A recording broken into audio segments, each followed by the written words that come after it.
moving into Los Angeles, and that's a problem for the burn scar areas near the Eaton and Palisades fires, because those places don't really absorb water very well. So there's going to be a lot of runoff, there's going to be flash flooding, there's probably going to be some debris flows and mudslides, upwards of over a half a foot of rain possible in the higher elevations, the hills and mountains surrounding Los Angeles. And in the much higher elevations, the Sierra Nevada, 2 to 8 feet of snow. And there could be 100-mile-per-hour wind gusts as well in some of the higher passes. So just an all-out blizzard in those areas. That snow moves into the Rockies during the day tomorrow, maybe a foot or two, Park City, Steamboat Springs, and Telluride. And then as the storm moves into the central part of the country, it gathers some Gulf moisture, and you increase the threat of severe weather. Same places that had tornadoes yesterday might be a repeat Saturday. Northern Louisiana, parts of Mississippi, western Alabama, an elevated tornado threat there. And of course, on the northern side of the system, snowfall moving into the Great Lakes by Friday night, moving into the northeast during the day Saturday. An initial hit of snow in the big cities, but then changing over to ice and then eventually rain into Sunday. But you're maintaining snow and accumulating snow, especially into upstate New York and parts of northern New England into Sunday. Kira? All right, Jeff, thank you. Coming up, Hamas now says it will free 3 more Israeli hostages. The breaking details next.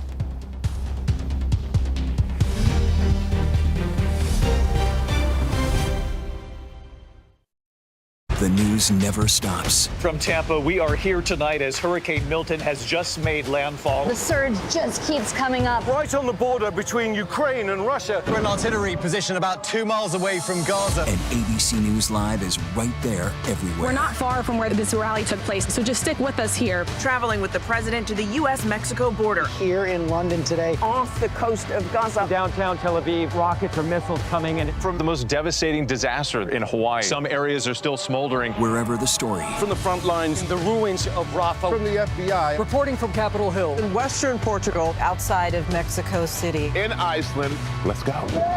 Here in France. The eclipse across America. Just stunning. Unbelievable. Streaming live to you. Wherever the story is. Wherever the story is. We're going to take you there. You're streaming. ABC News Live. ABC News Live. You're streaming ABC News Live. ABC News Live. Streaming free everywhere because the news never stops. Friday 2020 is all new. With an almost unbelievable story of money and murder. I remember thinking, this isn't happening. It just doesn't seem real. And a shot of insulin that's definitely not being used to treat diabetes. Now, Friday night, hear their story for the first time. Such a web of lies. The money-making Ponzi scheme leads to murder from the last person you'd ever imagine. All new 2020. The entire thing was about to come crashing down. Friday at 9/8 Central on ABC. Mr. President. You were the last person to see the president alive. He was trying to warn me. Agent Collins, you're the only one I really trust, and I want to tell you the truth. You're about to be entrusted with top secret information. The president did something. You're going to want to hear this. The biggest secret is right under your nose. What aren't you telling me?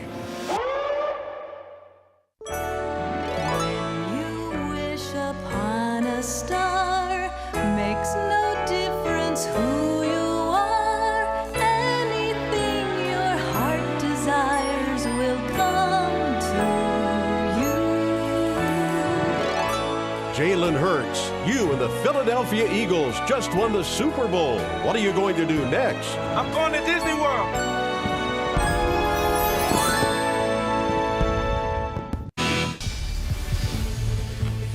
Glad you're streaming with us. Hamas now says it will free 3 more Israeli hostages on Saturday as a fragile ceasefire deal hangs in the balance.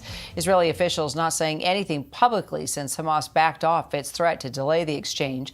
Israeli Prime Minister Benjamin Netanyahu and President Trump continuing to take a hardline approach to negotiations, saying that the ceasefire is off if Hamas doesn't free all 9 living hostages by midday this weekend. Foreign correspondent Britt Clennett is in Tel Aviv.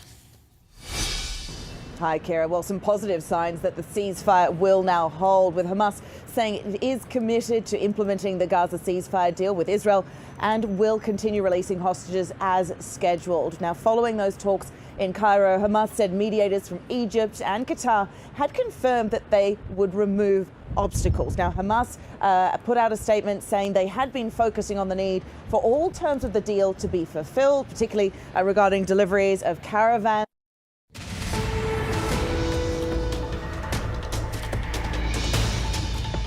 Well, his post today on Truth Social said that today is the big one, reciprocal tariffs. President Trump has now signed that new executive order, and his tit-for-tat move to match higher rates other nations charge to import American goods. Let's take a listen. He's taking Q&A with reporters right now. Right at the top of the pack, pretty much.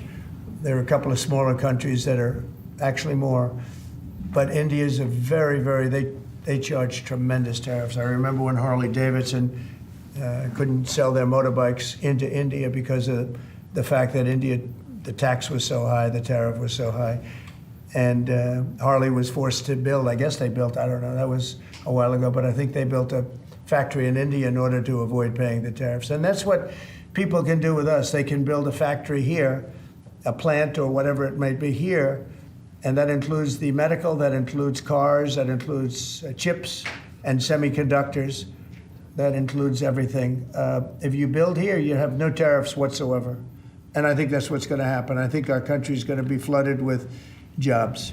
What should consumers expect? Are prices going to go up short-term, long-term? Not necessarily. I mean, not necessarily. But I'll tell you what will go up is jobs. The jobs will go up tremendously. We're going to have great jobs for everybody. This is something that should have been done many years ago. China did it. I mean, China did it at a level that probably nobody's ever seen before. If you manufactured a car, you couldn't send it into China. The tariff was so high. So everybody went and they built in China. It was no big secret. So we're going to see, but it's going to mean tremendous amounts of jobs. And ultimately, prices will stay the same, go down. But we're going to have a very dynamic country. But if prices go up, Mr. President, because of these tariffs, who do you think voters should hold responsible? Oh, I think what's going to go up is jobs are going to go up, and prices could go up somewhat short term, but prices will also go down. And I think the farmers are going to be helped by this very much because product is being dumped into our country, and our farmers are getting hurt very badly by the last administration. The last administration hated our farmers, like at a level that I've never seen before. I think our farmers are going to be helped. Jobs are going to be helped, but our farmers are going to be helped. Our manufacturers are going to be helped. And again, if somebody wants to come in, including the car companies, if they want to come in and build car plants, they'll do it without tariffs, and therefore prices won't go up. There could be some short-term disturbance, but long-term, it's gonna make our country a fortune. So Americans should prepare for some short-term pain. No, you said that. I didn't say that. Because if the prices go up, let's see what happens. Nobody really knows what is going to happen, other than we know that jobs are going to be produced at levels that we haven't seen before. We know that we think interest rates are going to ultimately be coming down because of things that happen, and they go hand in hand with the tariffs. But we think that the prices for some things, many things, it could be all things, will go down. Ultimately, will go down. Mr. President, can you explain the timeline here, sir? There's a period of time for a review, a report, 180 days. Sure. What's the earliest date that you think tariffs will actually be implemented and executed? Well, I would say, maybe I'll ask Howard to answer that, because he's going to be the one that's implementing. What do you think?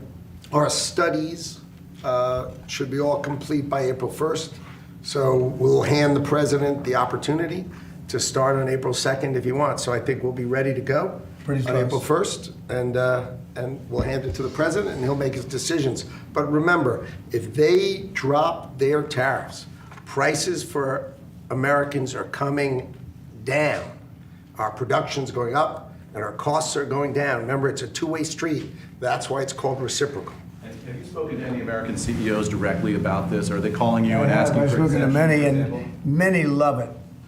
And they say this is going to be the thing that makes our country really prosperous again. And this is going to be what pays down to $36 trillion in debt and all the other things. And this is going to be, this is an amazing day. I think this is going to be a very big day, and in a very positive way for our country. Yes, please. Mr. President, you've talked about the BAT and the EU before, and your concerns with how the EU treats you. Do you have a number in mind on the European Union? Do you have an idea where that number is going to land? Well, what they are now is they have a 20% VAT tax, which we're considering to be similar or the same as the tariff. Plus, they charge lots of fees, and they're doing something else. European Union's been very tough on our companies. They sued Apple, they sued Google, they sued Facebook. They sued many other companies, and they're American companies, and the kind of numbers are staggering. And the court system over there is not very good to our companies. If you know that Apple had to pay, I think, $16 billion in a penalty, a court case that was really shocking because most people thought they would have won that court case, people that watched it. So they've been very tough. Airlines have called me up and they said, could you help us with Europe because they're charging us so many different fees. I got a call from the head of American, United, and other airlines saying, every time we land a plane, we get just absolutely killed by the European Union. And so they haven't been treated as good. You know, we think the European Union is wonderful. We all love Europe, love the countries in Europe. But European Union has been absolutely brutal on trade. Canada's been very bad to us on trade, but now Canada's going to have to start paying up. And Canada's been tough on the military because they have a very low military cost. They think we're going to, you know, protect them with our military, which is unfair. So Canada's going to be a very interesting situation because, you know, we just don't need their product. And yet they survive off the fact that we do 95% of what they do. And Canada is just absolutely, I say it, and sometimes people smile and sometimes they say, great idea, but Canada, their taxes would come down greatly, their security would go up greatly. Amazing things happen to Canada, and really Canada in this particular, why would we pay $200 billion a year in subsidies to Canada when they're not a state? You do that for a state, but you don't do that for somebody else's country. So I think Canada is going to be a very serious contender to be our 51st state. Negotiations ongoing with Canada. There was obviously a delay in implementing those tariffs. I spoke to Governor Trudeau on numerous occasions, and we'll see what happens. But it just sets up so good for them. Look, the people would pay much less tax than they're paying right now. They'd have perfect military protection. They don't have any military protection because and you take a look at what's going on out there. You have Russian ships, you have China ships, you have Chinese ships, you have a lot of ships out there, and you know, people are in danger. This is a different world today. It's a different world. They need our protection, yes. You just mentioned Elon Musk and the efforts that he's undertaking with your authority. You granted him new authority this week. Will he secure any new government contracts while he is working on DOGE? No, not if there's a conflict. If there's no conflict, I guess what difference does it make? But we won't let him do anything having to do with the conflict. Are you personally checking to make sure there's no conflicts of interest? Yeah, I am. He answers to you. Sure, he does. First of all, he wouldn't do it. And second of all, we're not going to let him do anything where there's a conflict of interest. Mr. President, your negotiations with the EU are there's discussions ongoing already. How quickly do you expect that you'll hear back from them about any of these other measures? I can't tell you, yeah. The EU's been very nasty. It's just been, they haven't treated us properly. Look, we were great to them on NATO. Essentially, it's a similar group of countries. When I came in, my first term, I raised their fees. I mean, they were not paying. We were paying for, in my opinion, almost all of NATO. And now, you know, I had the bad moment with the press where the press said, well, does this mean you won't protect them? And I said, I won't protect them if they're not paying. But because I said that, the Secretary General, as you know, said it was the greatest thing he's ever seen because the money came pouring in. But they don't treat us right on trade. They don't treat us right on the military either. I mean, if you look at Ukraine, we're in for probably $200 billion more than Europe. Why are we in for more than Europe? We're in for more than Europe. I mean, think of it, or NATO. I mean, let's call it NATO because Canada's in. By the way, Canada is just about the lowest payer. Also, they shouldn't be. They are just about the lowest payer in NATO, in addition to everything else. So Canada's really been taken advantage of. And if they had to pay just something modestly fair, they wouldn't be able to succeed as a country. And that's why I feel they have to become a state. Yes, ma'am. Thank you, Mr. President. Is it your expectation that partners will offer major concessions and that you actually don't end up applying those tariffs?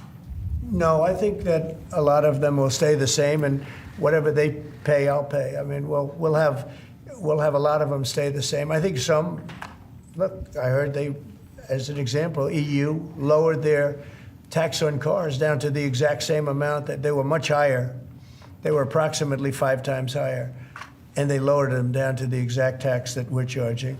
That took place like yesterday or the day before. Is that a correct statement? I think so, yeah. Do you expect any exemptions or waivers? I don't expect that, no. This is a simple system. I mean, there wouldn't be any. And in the case of Apple, I gave them a waiver, an exemption in my first term because Samsung was in South Korea. And Samsung didn't have to pay the tax because it was a tax on China. And Apple makes a lot of their product in China. So I did that because it wouldn't have been fair. But now this applies to everybody across the board. This is a much simpler way of doing it, much better way. You had that major call yesterday with President Putin of Russia. President Zelensky responded today basically saying any agreements they won't accept unless they're made with Ukraine. Will Ukraine have a seat at that table for those negotiations? Of course they would. I mean, they're part of it. We would have Ukraine, we'd have Russia, and we'll have other people involved too. A lot of people, a lot of forks in the, a lot of forks in this game. I'll tell you what, this is a very interesting situation, but the Ukraine war has to end. The young people are being killed at levels that nobody's seen since World War II. And it's a ridiculous war, and it has to end. We had a good talk with President Putin. I had a good talk with President Zelensky, very good talk. And somebody said, oh, I should have called Zelensky first. I don't think so. I mean, we have to find out whether or not Russia wants to make a deal. I know that Zelensky wants to make a deal because he told me that. But I now know that Russia wants to make a deal. Did you ask Secretary Hegseth to walk back his comments yesterday saying Ukraine won't join NATO and won't go back to pre-2014 borders because those are bargaining chips you could use? No, I didn't. Somebody told me to, but I thought his comments were good yesterday, and they're probably good today. They're a little bit softer, perhaps, but I thought his comments from yesterday. I thought his comments yesterday were pretty accurate. I don't see any way that a country in Russia's position could allow them, just in their position, could allow them to join NATO. I don't see that happening. And long before President Putin, Russia was very strong on the fact that I believe that's the reason the war started, because Biden went out and said that they could join NATO, and he shouldn't have said that. As soon as he said that, I said, you know what? You're going to have a war now, and I was right about that. This is a war that would have never happened if I were president. But you don't think it's President Biden's fault, not President Putin? I mean, he's the one. I think Biden is incompetent, and I think when he said that they could join NATO, I thought that was a very stupid thing to say. I thought when he said, well, it depends if it's a minor incursion. In other words, it's okay if Russia does a minor incursion. I thought that was a very foolish thing to say. The other thing that got it started was how badly Milley and these stupid people, the bad generals, how badly they did with Afghanistan. I was going to pull out, but we were pulling out with dignity and strength, and we were going to take our equipment with us and everything else. They are, I mean, what they're doing is, what they did with that, I think Putin looked at that mess and he said, wow, this is a great time, I'm going to go in. But what the Americans said, I'm not blaming Americans, but I will say what they said had a big influence on his deciding to go in. Yeah. When Elon Musk met with Prime Minister Modi earlier today, did he do so as an American CEO or did he do so as a representative of the U.S. government? Are you talking about me? All right, right now, this is the Q&A. This is what happens when Trump takes questions from reporters. You never know how long he's going to go, and he's been doing this for close to an hour, and he's covered everything from tariffs to confirmation hearings to Ukraine to even a deal with TikTok. Our White House correspondent Mary Alice Parks, along with Elizabeth Schulze, who covers the White House and business for us. Mary Alice, why don't we start with tariffs? The president had put out on Truth Social, today is a big one, reciprocal tariffs. Basically saying, you tariff us, we're going to tariff you, and I'm going to make this better and get what I want. And so we have more jobs and better prices and overall interest rates will go down. I mean, he's naming all the benefits, but let's kind of have a reality check as he has the Prime Minister from India here as well, talking about trade and tariffs. And maybe that's where we start is with India and what can it or what does it have to offer to the United States, to Trump, and to tariffs? Yeah, I mean, look, the United States has a trade deficit, and obviously this will be front and center in the conversation. It seems still like the White House is using the threat of tariffs as a negotiating tactic, even with allies around trade.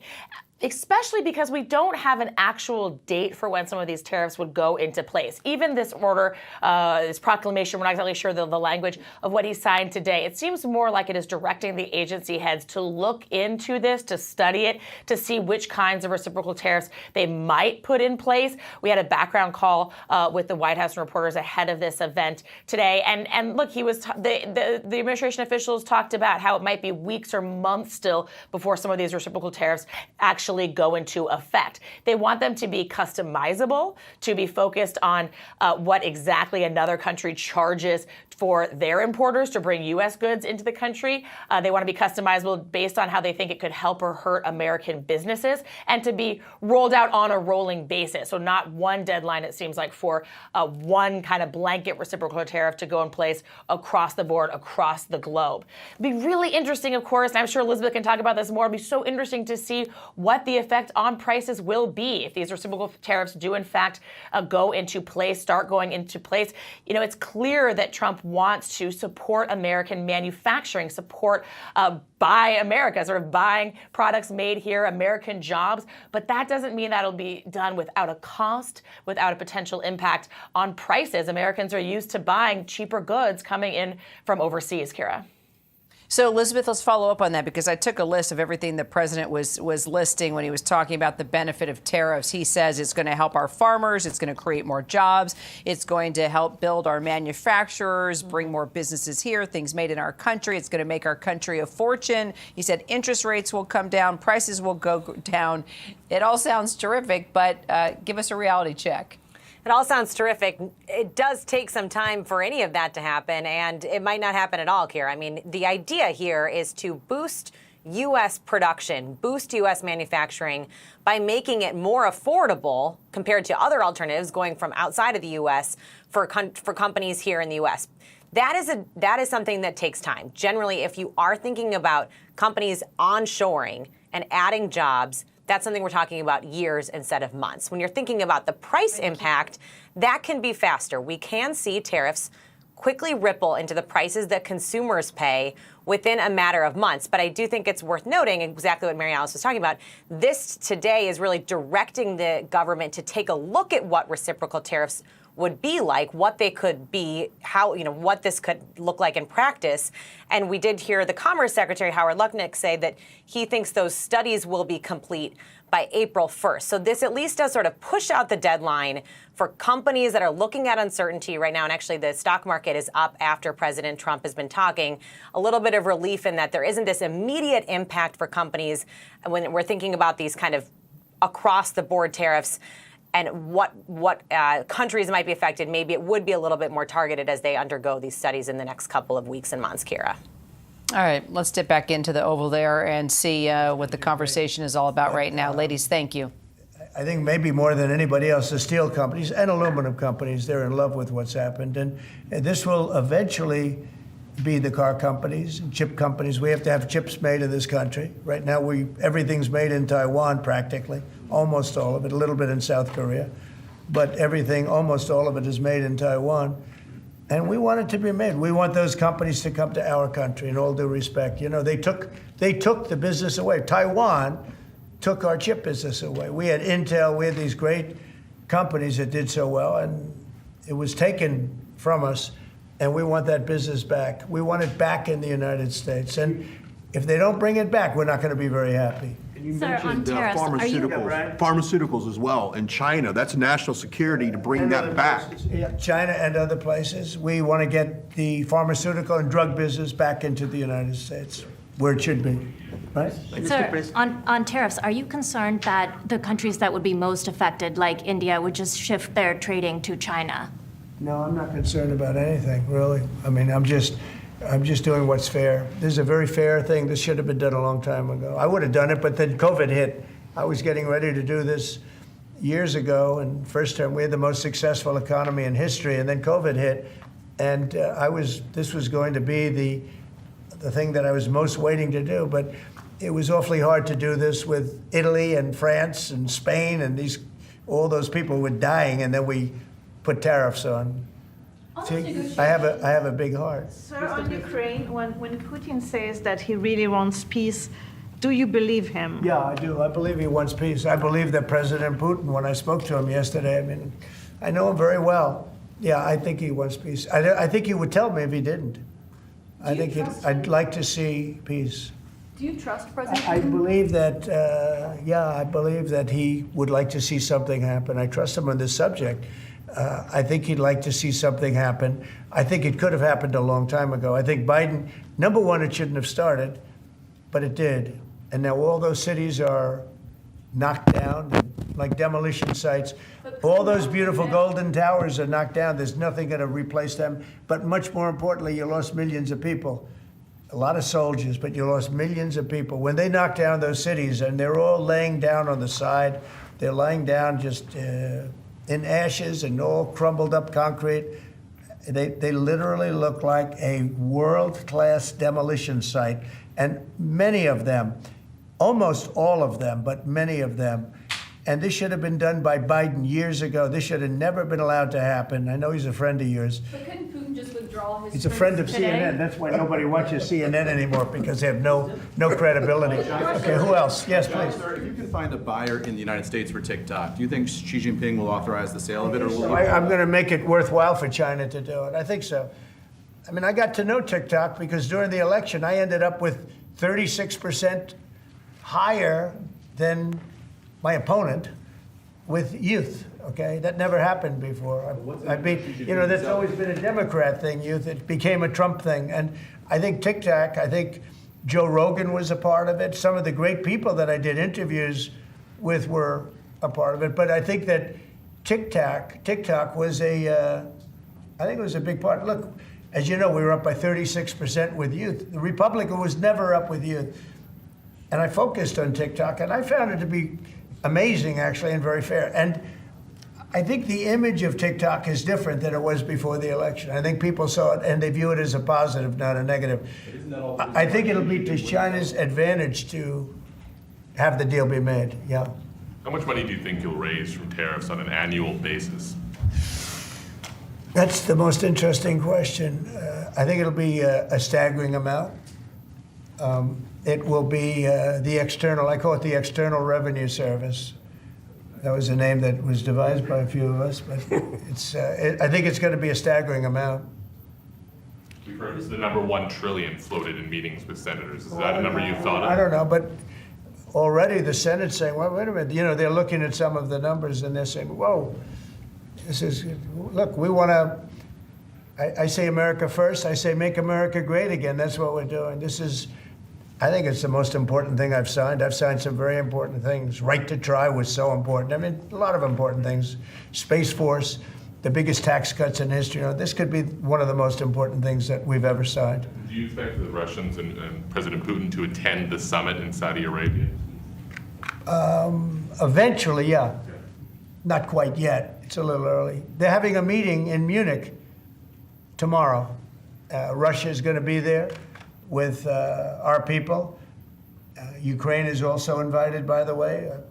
Not sure exactly who's going to be there from any country, but high-level people from Russia, from Ukraine, and from the United States. Do you want to have Russia back to the G7, sir? I'd love to have them back. I think it was a mistake to throw them out. Look, it's not a question of liking Russia or not liking Russia. It was the G8, and I said, what are you doing? You guys, all you talk about is Russia, and they should be sitting at the table.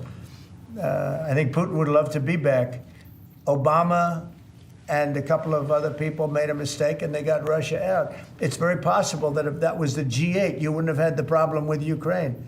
And if I was president, you definitely wouldn't have had the problem with Ukraine. Russia would have never attacked Ukraine.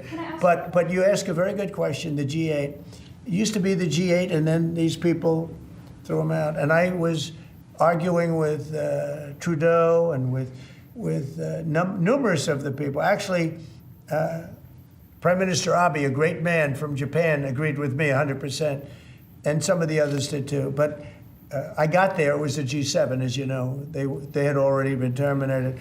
I think it would have been very helpful, and it still would be helpful to have Russia be a part of that mix. And I think if they were, I don't think you would have had the problem that you have right now. Russia is part of the G20. They kicked them out, of course, because they illegally annexed Crimea. I mean, how would you have responded if Russia invaded or took over? They took Crimea during Obama. 2014. They took, well, now they're looking to take the whole thing. Then they took a big chunk of land and people, as you know, during Bush.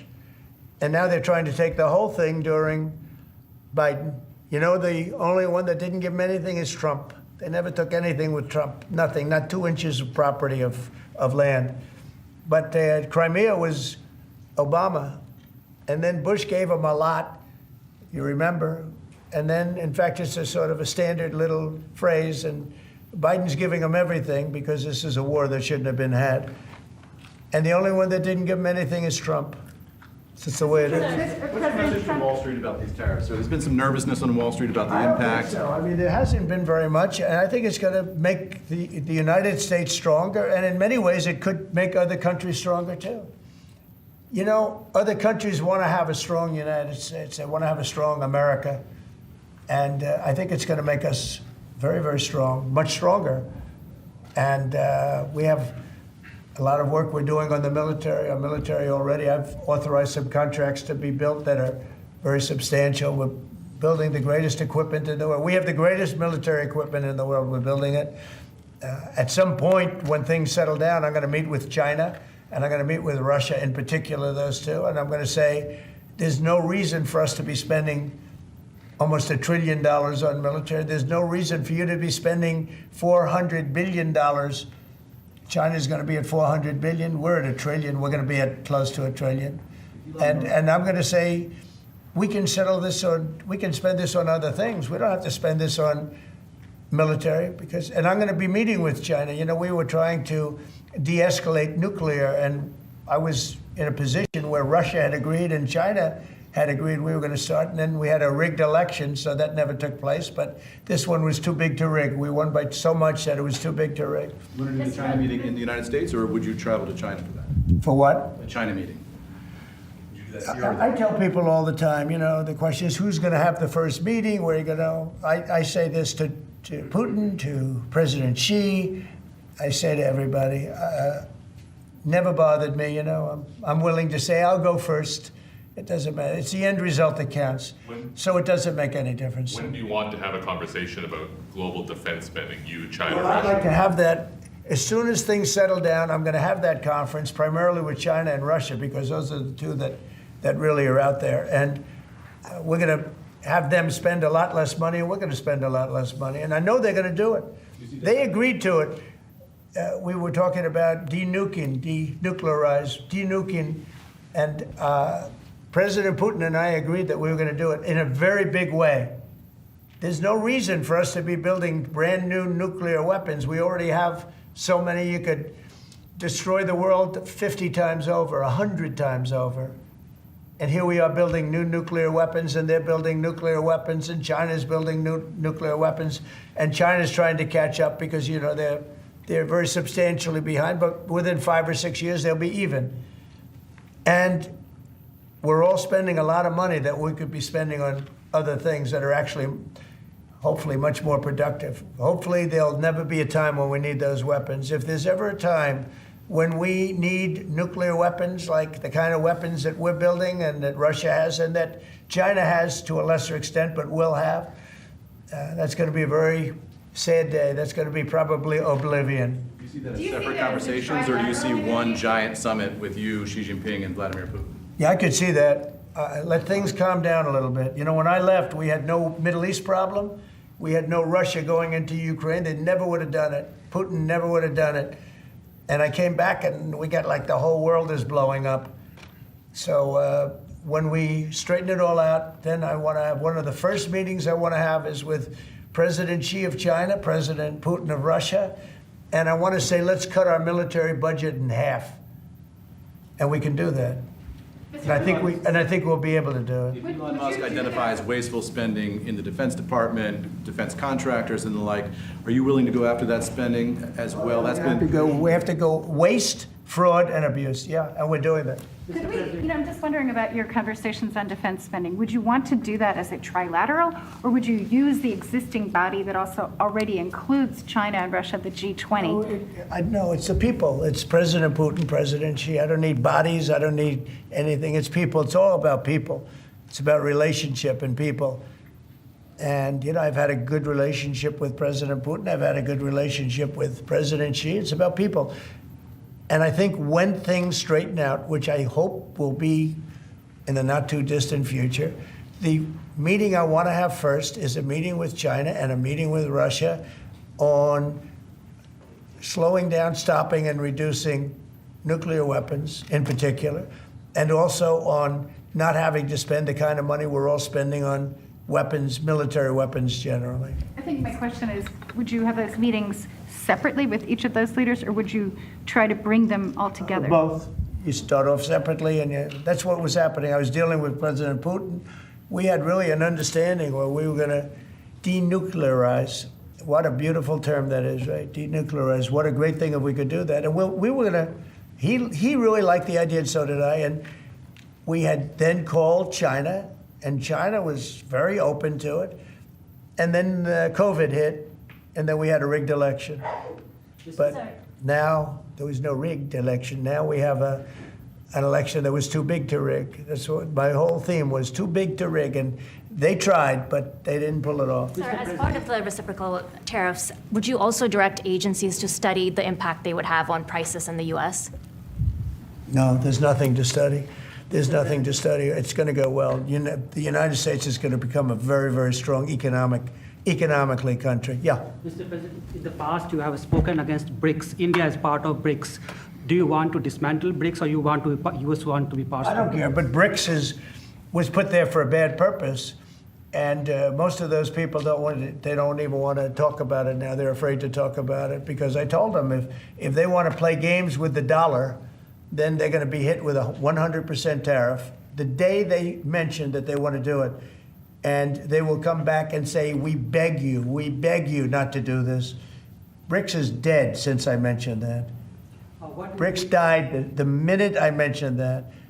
And I remember when Obama and Biden in particular, I guess he said that, they have us over a barrel. They don't have us over a barrel. We have them over a barrel. If BRICS wants to play games, those countries won't trade with us. We won't trade with them. And if any trading gets through, it'll be 100% tariff at least. On your cabinet, You know what? When they hear that, what do you think they're going to do? They're going to say, look what happened to BRICS. They didn't want to talk about it. They don't even want to admit that they were a member of BRICS. That's what's happened. On your cabinet, sir, we saw Robert F. Kennedy Jr. get confirmed. He's going to come in here and be sworn in. Mitch McConnell has now voted against several of your nominees. He voted against RFK Jr. as the next health secretary, citing conspiracy theories. What's your reaction to that? Well, I feel sorry for Mitch. And I was one of the people that led. He wanted to go to the end, and he wanted to stay leader. He's not equipped mentally. He wasn't equipped 10 years ago mentally, in my opinion. He'd let the Republican Party go to hell. If I didn't come along, the Republican Party wouldn't even exist right now. Mitch McConnell never really had it. He had an ability to raise money because of his position as leader, which anybody could do. You could do it even, and that's saying a lot. But the fact is that he raised money, and he gave a lot of money to senators, and so he had a little loyalty based on the fact that as leader you could raise a lot of money. Senators would call me and they say, he wants to give me 20, 25 million. Can I take it? I'd say, take the money. Take the money. But he engendered a certain amount of, I don't even call it loyalty. He was able to get votes. But I was the one that got him to drop out of the leadership position, so he can't love me. But he's not voting against Bobby. He's voting against me, but that's all right. He endorsed me. Do you know that Mitch endorsed me, right? Well, he did. You think that was easy? What? He had polio, obviously, and I don't know anything about he had polio. He had polio. Are you doubting that he had polio? I have no idea if he had polio. All I can tell you about him is that he shouldn't have been leader. He knows that. He voted against Bobby votes against almost everything now. He's a very bitter guy, and we have a very strong party, and he's almost not even really a very powerful member. I'd say he's not he's lost his power, and it's affected his vote. And it's one of those things. But in the meantime, Bobby did great, got more votes than anybody thought, and I think he's going to do phenomenally, just phenomenally in that position. And everybody else likewise did well. Not only well, they got more votes than anybody thought. Tulsi, look at how she did. She did great. Marco got 99 votes. How about that? And Marco got 99 votes. And Marco, by the way, I have to tell you, Marco Rubio's done a fantastic job. He's been a great Secretary of State. They're all doing great. But we're going to have a swearing in today, and maybe we're going to have a second one, because I hear we have a couple of them coming up. And the man behind me is doing a fantastic job, Secretary of Commerce. And I think you're going to see something very big come from today's signing. This is going to be a very important signing. Okay?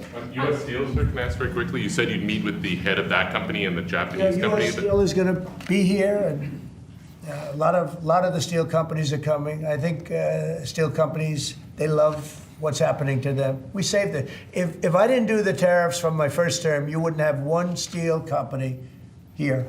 You wouldn't have one steel. There wouldn't be a steel company alive in the United States. And right now, they're going to be thriving. They're doing very well, but they're going to be thriving. They're going to be coming out. People are going to want to buy those steel companies like crazy. Are you still planning to mediate talks between Nippon Steel and U.S. Steel? Yeah, I don't know. I think U.S. Steel right now has all the power. The tariffs have given U.S. Steel a new lease on life. Okay? Thank you all very much. Thank you. Thank you. Thank you. Let's go. Let's go, guys. Thank you, Press. That was probably close to an hour. The president there taking questions from reporters in the Oval after signing that executive order on tariffs. He does have the Prime Minister of India, who's there visiting as well, talking about what Prime Minister Modi in India can offer Trump and on tariffs and trade. But boy, he covered all types of topics, from tariffs to the Ukraine war to a possible TikTok deal, his phone call with Vladimir Putin. Let's bring in White House correspondent Mary Alice Parks, also our Elizabeth Schulze, who covers everything money and White House for us as well. All right, Mary Alice, I'll let you start. Where do you want to begin? You know, Kara, I was struck by two things. One, a reporter asked specifically if Elon Musk, when he met earlier today with India's Modi, if he was representing his business interest, if he was meeting with Modi as a CEO, or if he was meeting with him as a representative of this White House. And Trump seemed to say he didn't know. I thought that was very interesting because we saw those pictures of Elon Musk, what looked like a traditional bilateral meeting between foreign leaders. I mean, Elon Musk sitting behind in front of the United States flag next to Modi, having what looked like a bilateral meeting between foreign leaders. And I think that obviously how Modi would interpret that meeting would really depend if Musk was representing his own business interest or representing the federal government. So I thought it was very interesting that Trump admitted he wasn't sure, and that he basically said he would understand that Elon Musk might be trying to do more business in India. It raises so many questions about Musk's role in this White House, about Musk's role with U.S. foreign policy, and about whether Musk has potentially deep conflicts of interest between the work he's doing for the federal government and his own business interests. I was also, Kira, really struck by Trump saying that he was willing and even hoping to look at finding cuts in Pentagon and defense spending. It's not something we normally hear from presidents, especially from Republican presidents, but he said he believes that they should try to get down weapons spending. And if he is serious about trying to cut the size and scope of the federal government, cut the budget of the federal government, even Democrats would agree that that is an area where there's a lot of room to give, where we know a lot of discretionary funding, the bulk of discretionary funding for the administration is at the Pentagon. And so there is money there to be cut and saved. But again, not something we normally hear from Republican presidents saying that they're willing and hoping to look at cutting some of that defense spending, Kira. Well, we even heard Secretary of Defense Pete Hegseth the other day agree to an audit. So it'll be interesting to see what happens when it does come to our military, as all these, as Elon Musk and with his Doge authority is just, cutting and slashing all across the board. Even today, monitoring the hearing for Secretary of Education and listening to the McMahon hearing and wondering exactly how she's going to dismantle funding across the board there. So, Elizabeth, I guess we talked a little bit about tariffs and the impact that we could see here at home, depending on, where the tariffs will be, which countries. But also, too, he mentioned a TikTok deal, saying it's going to be amazing and very fair, and China's going to love it, too. So I'll let you decide. Maybe a little tariffs, a little TikTok. Yeah, and he said there are a lot of interested buyers in TikTok. Of course, we know that he says there are a lot of buyers. We're waiting to see if China would actually approve the sale of TikTok to any of those potential buyers. And also, what is the role of the U.S. government in that? Trump has floated that the U.S. might take a part of that stake. Not a lot of details in his answer there, in the Oval Office at least. I think when we're looking at these tariffs, Kira, it is important to say this is a pretty significant move when you think about just the overall impact of what reciprocal tariffs would look like. This is a shift in trade policy from the United States that basically says the United States is going to look at all of its trading partners and say, where do we want to level the playing field? And that could mean higher prices down the line for consumers. All right, Mary Alice Parks, Elizabeth Schulze, thank you both so much. We are going to have continuing updates right here on ABC News Live throughout the day. Glad you could join us. I'm Kira Phillips. We've got a lot more news ahead. Don't go far.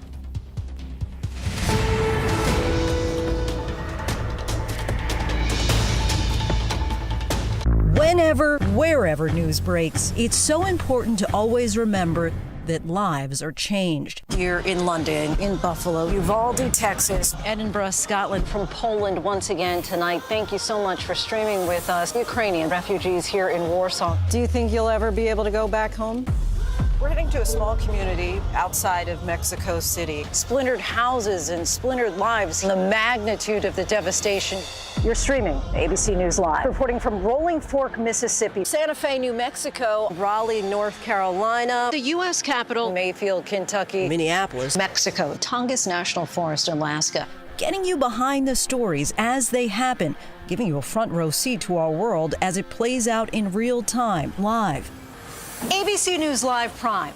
We'll take you there. Stream ABC News Live weeknights, America's most honored streaming news program, only on ABC News Live. Streaming free right now wherever you stream your news. Lifestyle was an innovator. They sounded like nothing else sounds. They were doing church, blues, soul, funk, rock. So I was the creator, writer, producer, thinker, poet. His songs have been sampled by tons of artists. He opened the portal. Oh yeah, come this way.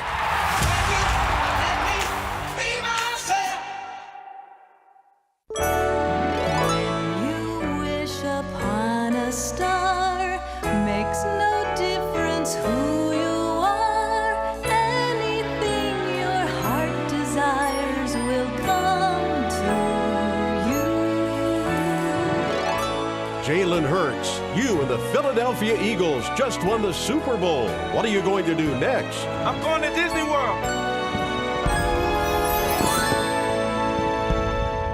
Wendy Williams, facing her new reality, life under guardianship. Now, the all-new interview with Wendy. Wendy, how are you doing? I'm still in prison, so to speak. And the diagnosis of dementia. Wendy, my next question, if I may. Do you think you have dementia? No, it's what I've been accused of, believe it or not. How dare you? An army of devoted fans taking up her cause. She should be able to enjoy her life the way she wants to enjoy her life. Ain't nothing wrong with Wendy Williams. What's happening with Wendy Williams, now streaming on Hulu.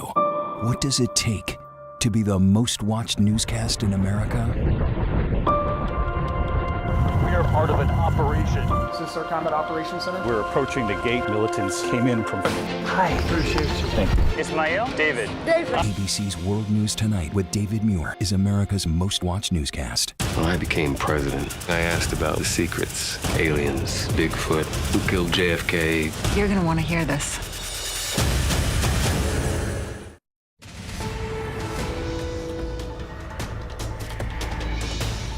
Breaking news and back to the White House, where RFK Jr. is now being sworn in as Secretary of HHS following his confirmation by the Senate. Let's listen in. Fierce advocate for the health of our children and for the values of free speech, democracy, and peace. And people are going to be very impressed, I have no doubt. I've known him a long time. He's been a friend of mine a long time. Perhaps most importantly, though, Bobby created a nationwide movement made up of millions and millions of mothers and fathers and young people and concerned citizens of every background who want to end and this horrible chronic disease crisis that exists in America. He's absolutely committed to getting dangerous chemicals out of our environment and out of our food supply and getting the American people the facts and the answers that we deserve. After years in which our public health system has squandered the trust of our citizens, and they really have. They don't trust us. They don't trust anybody, frankly. They've gone through hell. There's no better person to lead our campaign of historic reforms and restore faith in American health care. And Bobby's going to do it. The United States spends more money in health than any other country on earth, but we're growing sicker every year. We're not as healthy as countries that spend just a fraction of what we spend, so there's something wrong. He's going to figure it out. In recent decades, we've seen staggering increases in cancer rates across all age demographics, including more than 40% increase in childhood cancer since 1975. Who can believe that? And an explosion in other chronic childhood illnesses.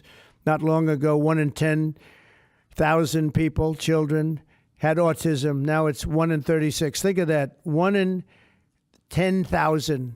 1 in 10,000. Now it's 1 in 36. Who can believe that? There's something wrong. There's something wrong. And I think it's something that can be found out. In 2022, more than 40% of children had at least one chronic health condition. And today, nearly 80% of young adults do not qualify for military service, in large part for health reasons. Think of that, 80%. Something is wrong, and that's why immediately after Bobby is sworn in, I will be signing an executive order establishing the President's Commission to Make America Healthy Again. We have some great people on that commission. Chaired by our new secretary, this groundbreaking commission will be charged with investigating what is causing the decades-long increase in chronic illness, reporting its findings, and delivering an action plan to the American people. And it's going to be a plan that people are really waiting to hear. Bobby, I want to thank you. You've gone through a lot. It's taken great courage. You've been amazing, actually. I'd call him and say, "You're going to be okay." And he said, "I know, I really do." He's really been supported amazingly by Cheryl and his family. And it was very tough. It was a very nasty group of people that were after him, but he was tougher and he was smarter than they are. And that's why he's here today. There are very few people that could have withstood the assault, but he was able to. So I just want to congratulate you. And we have a very special person here to swear you in, a man that I think has done I think he's just an amazing man. As you know, his name happens to be Gorsuch, and he's a member of the Supreme Court in extremely good standing. He's highly respected by everybody. And I didn't know, are you two friends or something? Or did this just happen to be the justice? Did this just happen to be the luck of the draw? What happened? I reached out to him. Did you reach out? Well, you reached out to a very good man. So please, if you would, thank you very much.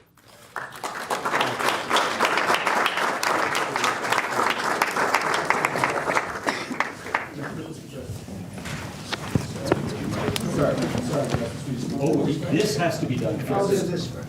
Sorry. I'm going to make this a good one, right?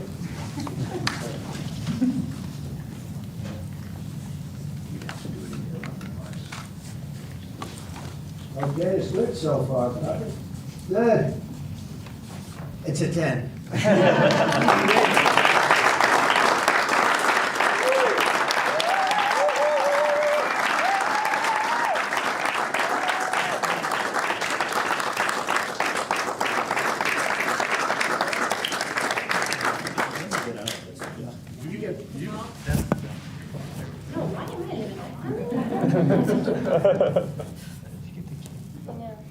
Go in there. Get the kid in there. Show in there. Get the kid.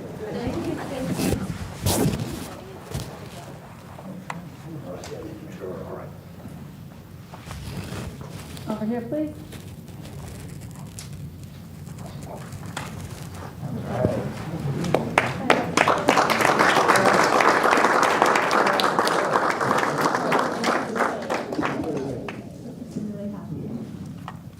Would all the family like to join?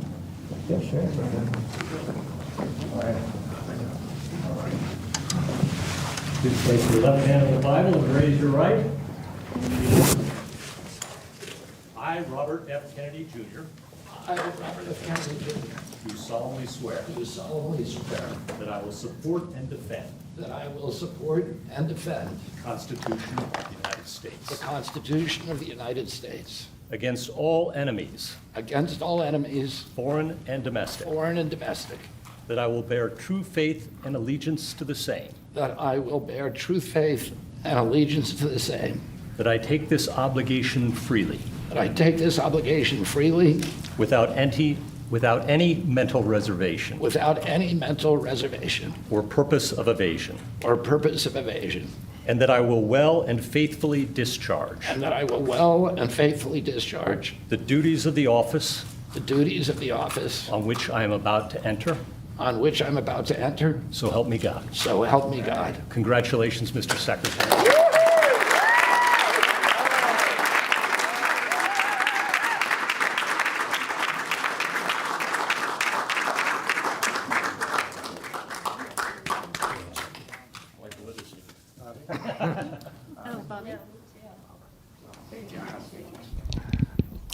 I want to begin by thanking President Trump for giving me this extraordinary opportunity. And I want to introduce my family and thank them for being here. My wife, Cheryl, my cousin, Anthony Shriver, my daughter, Kik, my other daughter, Kira, Catalina Shriver, Joey Shriver, Jackson Hines, and Amaryllis Kennedy. And I want to thank all of you for your support and throughout this whole 2.5-year journey. My first time in this Oval Office was in 1961, and I came here to meet or 1962. I came here and I had a meeting with my uncle, who was president then, where we talked about the environment. He was involved deeply, as we all know, in restoring physical fitness in this country. He challenged at one point during his administration, he challenged Americans to do a 50-mile walk, which I ultimately did. But I remember the day that my father completed his walk. We were staying up at Camp David. And my father came in after 18 hours walking on the C&O towpath with his feet bleeding and blisters on them. My father had one of his best friends was Al Lowenstein. And Al Lowenstein ultimately was a congressman from New York who was assassinated himself in 1980. But Al Lowenstein had started the Dump Johnson movement to get rid of President Johnson and end the Vietnam War. And at the time that he started it, people just thought it was a fool's errand. And ultimately, he asked my father to run for president against Johnson. My father wouldn't do it at that time, and he asked Gene McCarthy. McCarthy did it, and he joined that campaign. And my father ultimately ran, and Johnson then dropped out. So Al Lowenstein succeeded. And although Al Lowenstein was on the other side now, running against my father with Gene McCarthy, my father wrote him a note, a quote from Emerson, where he said, "If a single man plant himself firmly on his own ideal and there abide, the whole wide world will come round to him."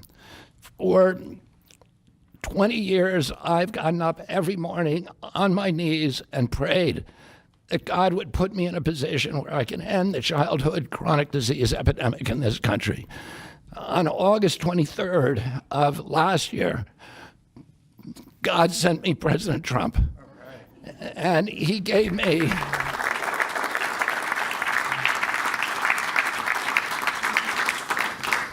He's now given me, he's kept every promise that he's made to me.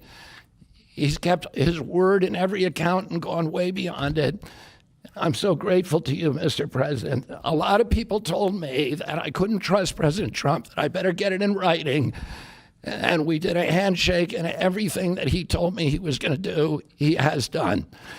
And I'm so grateful to him, and I've told you before, I genuinely believe that you are a pivotal historical figure, that you are going to transform this country at a time when we see all of the indicia of democracy now in tatters in our country. We see the rise of the military-industrial complex, the rise of totalitarianism, these attacks on our Constitution, and this breathtaking epidemic that is disabling our people. President Trump has promised to restore the American dream in this country. A healthy person has 1,000 dreams. A sick person only has one. 60% of our population has only one dream, that they get better. President Trump has promised that he's going to restore America's strength. But we can't be a strong nation if we have a weak citizenry. If people are sick, 60% of our people are sick, 77%, as President Trump mentioned, of our children cannot qualify for military service. And we need a man on a white horse now. We need somebody who is willing to come in and has the spine and the guts and the strength to challenge orthodoxies, to stand in the way of vested interests, and to break institutions that have turned against our democracy. President Trump has shown again and again that he is that hero. And most recently, I greatly appreciate it, and I called you the day that you announced the termination of USAID. My uncle started USAID in 1961 for humanitarian purposes, to put our country on the side of the poor. It has been captured by the military-industrial complex.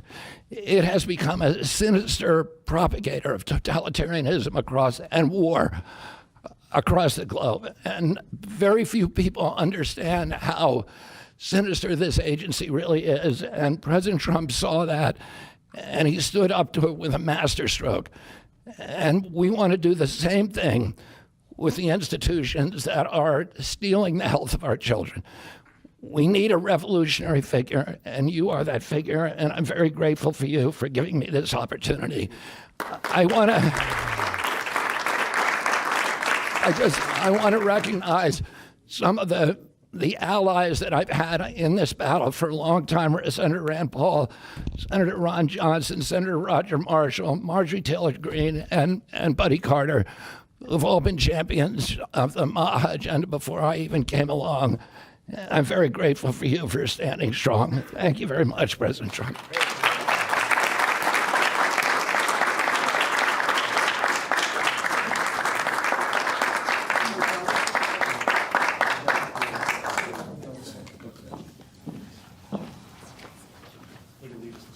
Mr. Secretary, I'd like to ask, what plans do you have immediately at HHS now that you're sworn in? All right, let's bring in our senior national correspondent, Ann Flaherty, who covers all things policy for us. And RFK Jr., after a very controversial nomination and a lot of uncertainty whether he would get through the process, has now been sworn in as HHS secretary. So knowing what we know about him, his beliefs, many of them extreme, what do you think his first step will be now that it's official? Well, Kira, I think you put that characterization exactly right. I think really interesting what we just saw was him really praising Donald Trump, calling him a revolutionary figure. He said that he had prayed on his knees for many years that he could solve the issue of chronic illnesses among children, and that he believed that God brought him Donald Trump so that he could have that mission, and promising to try to quote, make America healthy again. Of course, we're going to see Trump sign some kind of executive order, perhaps a memo to set up a commission, a MAHA commission, that will look at many of these issues. But I think one of the things that we could be looking at in the future is, Trump has talked about wanting to pull funding for schools that mandate vaccines. I could see that being something that RFK Jr. would support very much. I think he's also going to want to try to stick with looking at things like food dyes. I think a lot of Americans have questions about the additives in their foods. Of course, food manufacturers tell us that, these are generally recognized as safe. There's no reason to question them. But he could demand more study on that. So we don't have a lot of the details yet, but I think this is certainly the beginning of a very long journey for Kennedy. We know that he has built much of his career off questioning the safety and efficacy of vaccines, and we do believe that as soon as he leaves this post, he would likely continue that work. He does like to sue drug makers. He was involved in an ongoing lawsuit against a vaccine maker. So this does have a lot of health experts very nervous. They do point out that kindergartner vaccines those levels are going down. A lot of parents are very nervous and they're citing misinformation that they see online, and they're asking for exemptions to these school requirements. So, he could have a very big impact as the nation's health secretary. Kira. Ann Flaherty, thank you. Coming up, closing arguments now underway in A$AP Rocky's assault trial, when the jury could get the case next.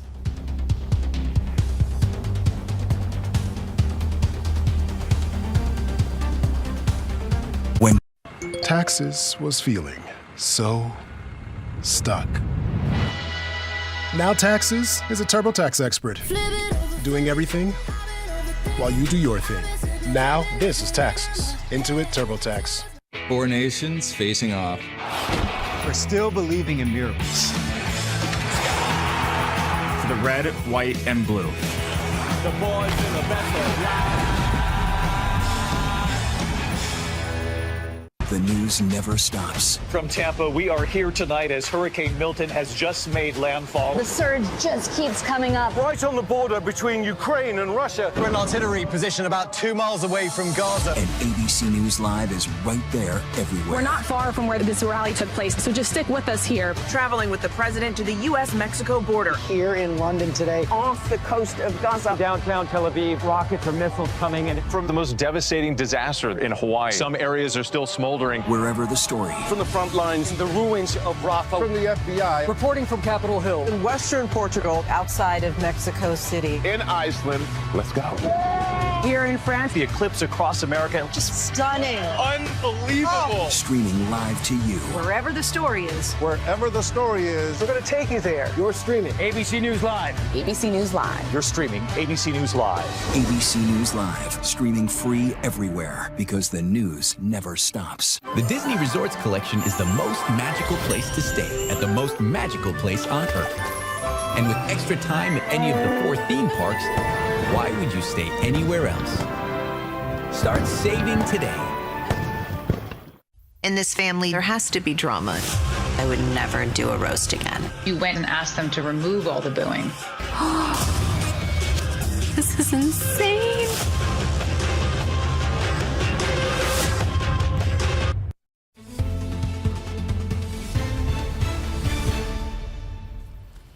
Closing arguments underway in A$AP Rocky's trial. Rihanna and their 2 young sons are in the courtroom as well, showing him support. The Grammy-nominated musician is facing up to 24 years in prison if convicted of criminal assault. The rapper, whose legal name is Rakim Myers, is accused of shooting at a former friend in 2021. Alex Stone has been following the case for us. He's in Los Angeles. So, Alex, what's the jury hearing from the defense and prosecutors before they head into deliberations? Yeah, so Kira, a few moments ago, the prosecution wrapped up its closing argument. They're at lunch right now. The defense will be going here in the next half an hour or so, and then they will get the case. Maybe later on today. The judge said it might not be until tomorrow, but they will in the next couple of hours, maybe tomorrow morning, begin deliberating this. But the DA today, the deputy DA, telling the jury, this is not a difficult case. Just one question, did A$AP Rocky use a real gun or a fake gun? Saying it comes down to that. That they claim it is absurd, the prosecution does, that he would have had a fake gun. That's what the defense claims. But this really does come down to, was it a real gun or was it a prop gun that was firing blanks, as ASAP Rocky's team claims it was. They say to scare people for his own security. Prosecutors today said that doesn't make any sense, that this was a wrong gun or a real gun. They said when you decide this was a real gun, the case is over. And they left it there. Kira. Well, Rihanna showed up with their children for closing arguments. What do you think about that? And do you think that will impact the jury in any way? Yeah, with the children today, this very much an attempt to show him as a family man, as somebody who has children, somebody who is liked by his family, who has children waiting for him at home if he were to go to prison. It can be risky. What if a juror does not like Rihanna? What if they do like her? That could help out. It's been a tactic throughout this case, but we'll see if it works. Well, what do you think about the evidence in this case overall? The evidence is not strong. It is circumstantial. The gun does not exist. Nobody knows where the gun is, this prop gun or a real gun. Police didn't find any evidence of a shooting when they got to the scene. ASAP Rocky, the alleged victim, he brought 2 shell casings to police 2 days later. And according to defense attorneys, they say they were planted and they weren't real shell casings from the shooting. But there's no gun. There's some real grainy video. And it is ASAP Rocky versus ASAP Rocky. What they say, that it was a real gun or a fake gun, there's not a lot of evidence. It's really going to be, who does a jury decide? Which side do they believe? Alex Stone out of LA for us. We'll see, won't we? Thank you. Yep. You got it. Thanks, Kara. All right, straight ahead. So long, Joann's, the fabric and craft company, on closeout. Why the brand is shuttering more than half of its stores.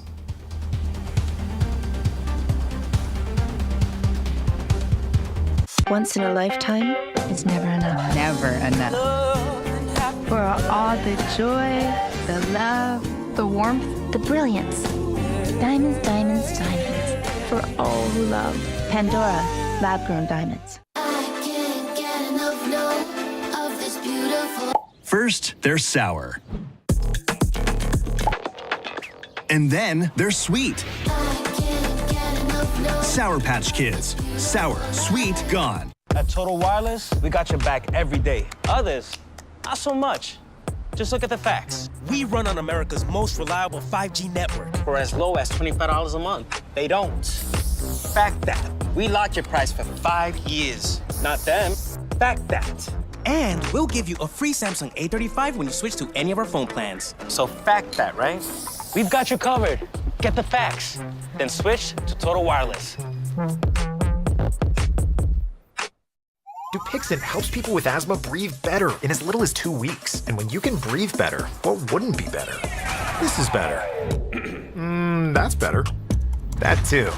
Dupixent is an add-on treatment for specific types of moderate to severe asthma. It works with your asthma medicine to help improve lung function. Dupixent is not for sudden breathing problems and doesn't replace a rescue inhaler. It's proven to help prevent asthma attacks. It can reduce or even eliminate oral steroids. And doesn't that make things better? Severe allergic reactions can occur. Get help right away for face, mouth, tongue, or throat swelling, wheezing, or trouble breathing. Tell your doctor right away of signs of inflamed blood vessels, like rash, chest pain, worsening shortness of breath, tingling, or numbness in limbs. Tell your doctor of new or worsening joint aches and pain, or a parasitic infection. Don't change or stop steroid, asthma, or other treatments without talking to your doctor. When you can get more out of your lungs, you can do more with less asthma. And isn't that better? Ask your doctor about Dupixent, the most prescribed biologic in asthma. Agent Collins, do you wish to proceed? You're gonna want to hear this. When I became president, I asked about the secrets. Aliens, Bigfoot, who killed JFK. The biggest secret is right under your nose. Why didn't you tell me what was coming?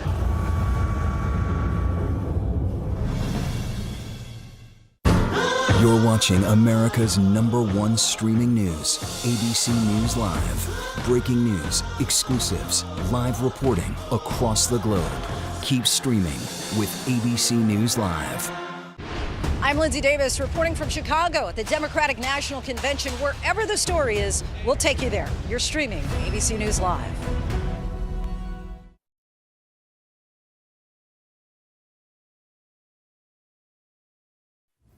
Well, some other top headlines that we're tracking for you this hour. 2 Navy pilots ejecting just in the nick of time before their fighter jet crashed into San Diego Harbor. Footage of the crash, as you see here, shows the two-seater EA-18 Growler splashing down into the water around 10 a.m. yesterday. The pilots were safely rescued by the Coast Guard. The cause of the crash now under investigation.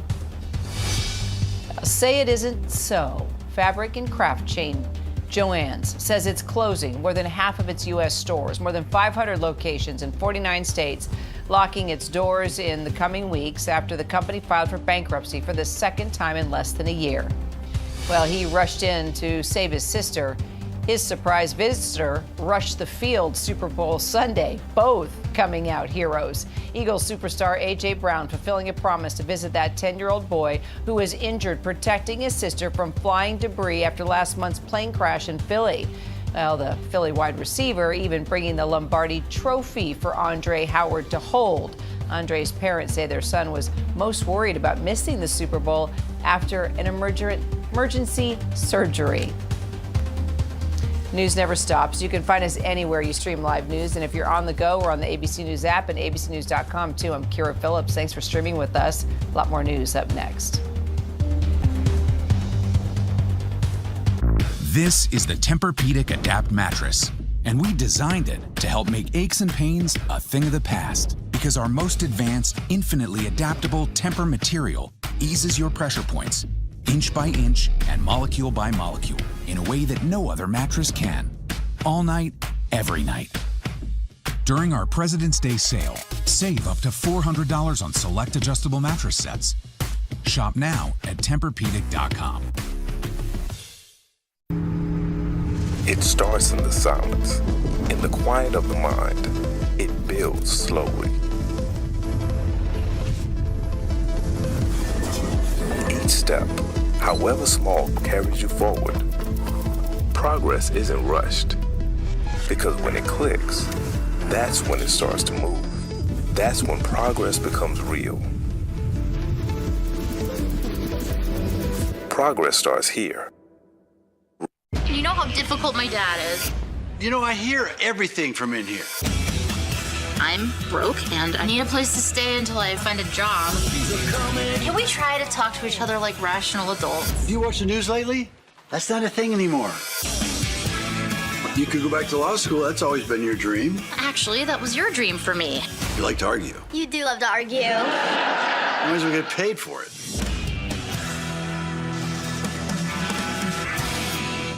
Whenever, wherever news breaks, it's so important to always remember that lives are changed. Here in London, in Buffalo, Uvalde, Texas, Edinburgh, Scotland. From Poland once again tonight. Thank you so much for streaming with us. Ukrainian refugees here in Warsaw. Do you think you'll ever be able to go back home?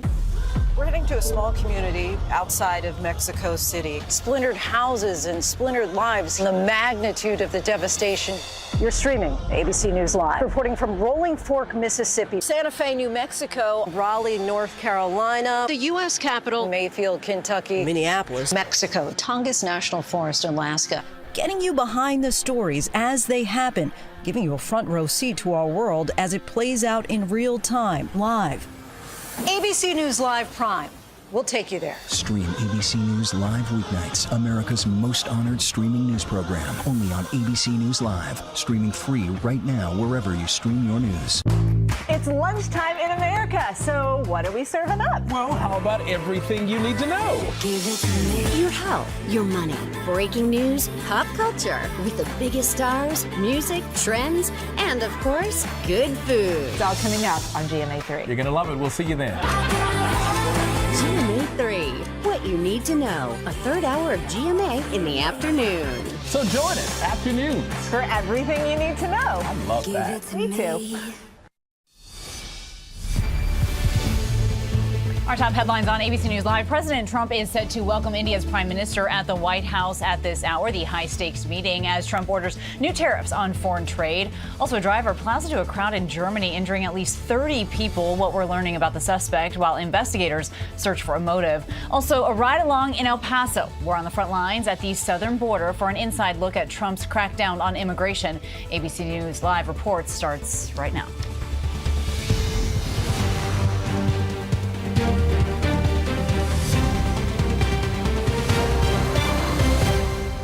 And I'm Kana Whitworth here in Los Angeles. We begin with President Trump at any moment is set to greet India's prime minister at the White House again for a high-stakes meeting on issues including tariffs and immigration. The two leaders are expected to sit down for a bilateral meeting in the Oval Office, and later they plan to hold a joint news conference. Analysts are saying that a major goal of Prime Minister Narendra Modi's visit to avoid tariffs, and the president has also recently imposed on other countries in his second term. Now, just a short time ago, President Trump signed an order calling on his administration to evaluate potential reciprocal tariffs on each U.S. trading partner. So here's what he said specifically about India. India traditionally is just about the highest tariffed country. They charge more tariffs than any other country. And I mean, we'll be talking about that. But again, whatever they charge us, we're charging them. Well, immigration also is expected to be a major sticking point here for the president and the prime minister. A Pew Research Center report shows that as of 2022, about 725,000 unauthorized migrants from India were living in the United States, the highest number from a non-Latin American nation. Well, just last week, a U.S. military plane carried more than 100 deported Indian migrants back to India. And ABC News White House correspondent Mary Alice Parks, along with ABC News' Elizabeth Schulze, both live for us in our Washington, D.C. Bureau, and Shannon Kingston is joining us from the State Department as well. So, Mary Alice, let's start here with you. I know that senior White House officials today offered a bit of a preview of the meeting today. What did you learn? Yeah, they want to talk about everything from defense to energy, infrastructure, regional partnerships, but you hit it there. Trade and tariffs, that will absolutely be sort of the center of these conversations, we imagine. President Trump has not been shy about the fact that he is frustrated by the trade deficit that the United States has with India, frustrated by tariffs that India has on American goods, and has wanted to sort of up the ante, threatened tariffs on Indian goods coming into America. You know, he's used this in the past as a negotiating tactic. It'll be interesting today to see if the two of them reach any kind of agreement or deal. We don't have a timeline, a definite timeline for when reciprocal tariffs would go into effect. Basically, we know that he has threatened these tariffs, but the fact that it could be weeks or months before any reciprocal tariffs go into effect, again, suggests that this is a negotiating tactic from President Trump. And you're right. Immigration, also really interesting in this conversation. So often we think about the southern border with Trump's tough immigration policies, but big questions for India and the Indian government about whether there will continue to be legal pathways, legal immigration pathways, especially for Indian citizens who have enjoyed a lot of legal pathways to come to the United States to work for American companies. And I think big questions for this administration about whether that will also continue, Kana. Certainly a wide range of topics there. And Elizabeth, we know that President Trump, again, has signed this order just a short time ago on these reciprocal tariffs. And as Mary Alice points out there, we don't know yet the timeline, but the U.S. does have this trade deficit with India. So how significant is that as you're analyzing it, that deficit specifically? And does that create leverage? And I've been pulling the numbers for you, Kana. $45 billion trade deficit with India. And that means basically that the U.S. imports $45 billion more in products from India than it exports back to them. And this is something that we know President Trump doesn't like. He sees trade deficits as a national security risk, and he sees tariffs as a way to counter that. What's really notable here is that the U.S. does have some potential leverage when you're just looking at the kind of economics of this. India really relies on the U.S. It's the #1 trading partner of India, but India is a lot farther down on the list for us when it comes to how much we rely on them. The U.S. more reliant on countries like Mexico and Canada. And as President Trump said, India does charge a higher effective tariff rate than the United States does. It looks like that rate is about 11% on average for just across the board, India's effective tariff rate. The U.S. is closer to 1%. So what these reciprocal tariffs would mean, Kana, if they do take effect, is that U.S. rate would go up to match where India is. Now, we are still a little bit a ways from that. The Commerce Secretary indicated that this order today from the president essentially will say, study what reciprocal tariffs will look like. It will take some time, but they hope to have that study done by April 1st and then go from there on what would be actually implemented. All right, Elizabeth, thank you. We also know that the prime minister, by the way, Elizabeth, meeting with Elon Musk as well. Do we know anything about that meeting? Well, both sides, what at least India has said is this was a meeting to talk about space, to talk about technology. We know that a key topic there, Kana, is Starlink, and there's been this push to get access for Starlink, of course, the internet company, one of many Musk's business ventures to get access in India. But there are, this comes amid a lot of questions about Musk's role in the White House as he's doing business on behalf of the Trump administration in his role as the head of DOGE, essentially, but also taking these meetings with foreign leaders. Where does that cross the line? And the President Trump said he will be very clear if there are conflicts of interest. We haven't really seen exactly what that looks like in practice.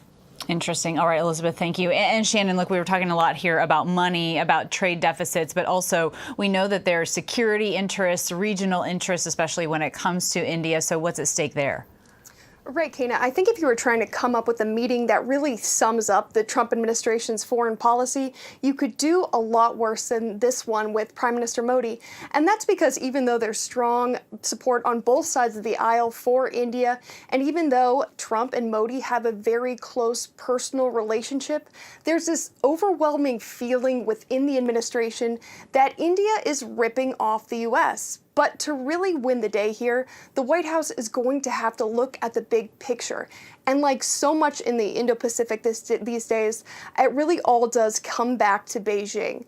And the close relationship between the U.S. and India has long been seen as a vital counterweight for checking the rise of China. Big part of that is the military cooperation between the countries. We are expecting that it's very possible a new defense framework could come out of this engagement that would see India buying more military arms from the U.S. And that really is something that both sides could count as a win, but only if the other noise from those other issues doesn't get in the way. You bring up the new defense framework there. I do want to share with you what you're seeing here. So we are watching and patiently awaiting the arrival of the prime minister here to the White House again for what is widely considered here as this high stakes meeting, because as everyone here has pointed out, there's a lot to be discussed in terms of trade deficit, in terms of tariffs, but certainly in terms of national security. And I think, Mary Alice, anytime that you are bringing India into the picture, there's this sentiment sometimes that China might be looming large, at least as part of this conversation. Yeah, every part of this conversation. Shannon's talking about defense, obviously, how India is or is not willing to play any kind of check on China when it comes to our defense agreements, national security concerns around China, but also with trade. A serious conversation about whether if the U.S. goes ahead with these kind of reciprocal tariffs, like Elizabeth was describing, sort of a tit for tat, where the U.S. would raise tariffs on Indian goods coming into the United States, would India just change some of its trading practices? I mean, that has been obviously the concern with China, a concern about the relationship between India and China, the concern that India could flood other markets with more goods from India. So absolutely, China looms large in all of this. And I think that it has the potential to impact, like what Shannon was talking about, that personal relationship that we've seen between Trump and Modi as well. We know that they had this sort of bromance in the first Trump term, but will that continue, especially if Modi starts to push back? Yeah, and when you talk about their relationship there as certainly being a positive one, Elizabeth, we also know that in terms of money and tariffs, that the president in the past has sort of described India as the biggest abuser of some of this in some fashion. And I know also, Elizabeth, there's going to be some talk here of artificial intelligence and how both countries will be looking at that. Yeah, no question. And that's been a priority in the first couple of weeks of this administration. The focus on AI has been notable, with the big private companies coming to meet with President Trump, the president trying to say that this is a real focus of the administration, is being the leader in that race. And the way that he says the U.S. wants to be a leader, by the way, is to limit regulations, allow private companies to continue to grow. And they say that's the reverse of what's been happening under the previous administration. So you'd have to expect that the competition over AI, especially with the biggest threat coming from China, that would be undertoning at least the conversation with India's prime minister, and what role does India play in that conversation?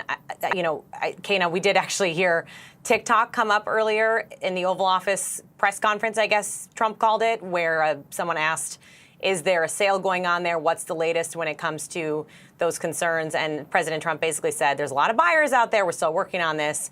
But, you know, this underlying tension with the relationship with China and the risk that the trade war escalates further, that the business relationship deteriorates further, that is something that is kind of at the core of a lot of what's happening diplomatically, but also in the business world, too, right now. Everyone looking for hints as to what direction Trump is going to take when it comes to that relationship with China that you and Mary Alice were just talking about. And also, Mary Alice, on the hints here of perhaps what's to come, I know that there is some concern here about these reciprocal tariffs. Again, as you point out so smartly, Mary Alice, we don't know exactly when they will take effect. Are they just a negotiating tactic? But if they do, there is some concern here that it's some of those developing countries that could be hit the hardest in that. And I know that there's a lot of focus on India at the top of that list there, but also Brazil and other, Southeast Asian countries. Yeah, and to imagine, those are also countries that have been hit hard by a freeze on U.S. foreign aid. That's another way that the United States often leverages power, leverages relationships with countries sort of more in the developing world, and that has come essentially to a grinding halt.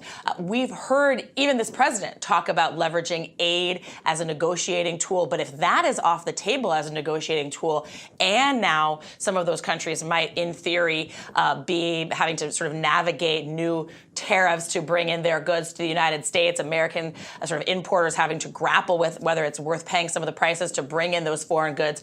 It could really put a strain on some of those relationships, even with allies that the United States has really needed and relied on for regional security, for other defense sort of work and teamwork around the globe. I think that there's the potential that it puts a real strain on some of those relationships, even with stated allies around the world. And as I get a readout here from the White House, it sounds like the president said, at least admitted, there could be some short-term disturbances, but long-term, he says, it's going to make our country a fortune in terms of these reciprocal tariffs. All right, Mary Alice, Shannon, and Elizabeth, our thanks to you, as always. We're going to turn our attention now to the latest out of Germany, where police are saying that at least 28 people were injured, and that includes several children. This is after a vehicle plowed into a group of people. This all happened close to the city's central train station, where a rally that was organized by train union was taking place.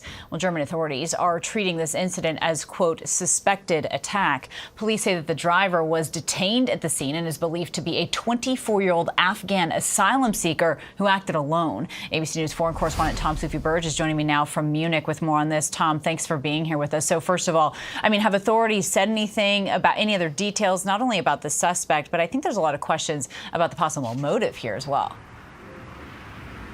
Yeah, I think there isn't clarity right now, Kana, about the motive in this attack. We're at the scene just, mid-morning. That white Mini plowed into a crowd of people attending a demonstration linked to a German union. We know that police fired a shot at that white Mini. The Mini came to a halt just up the road from where we are now. 30 people injured. We know tonight that a 2-year-old, according to a local hospital, is fighting for their life. But in terms of the suspect, we know it's a 24-year-old Afghan asylum seeker, according to German officials, who was apprehended at the scene. And we know that police knew the suspect before, not because he was a known criminal, but according to German officials, he worked in a store and had helped police investigate shoplifting in that vicinity.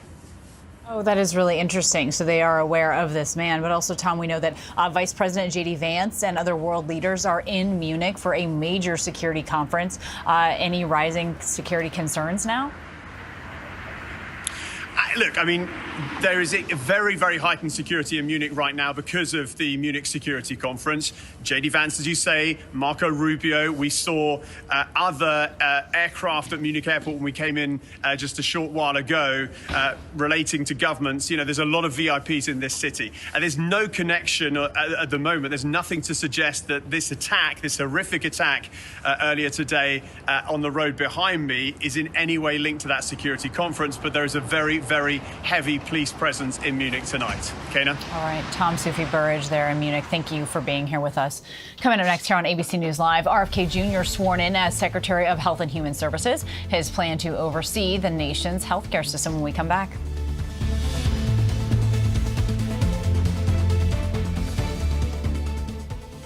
Our new Xfinity gateways can support hundreds of devices. Up your internet game.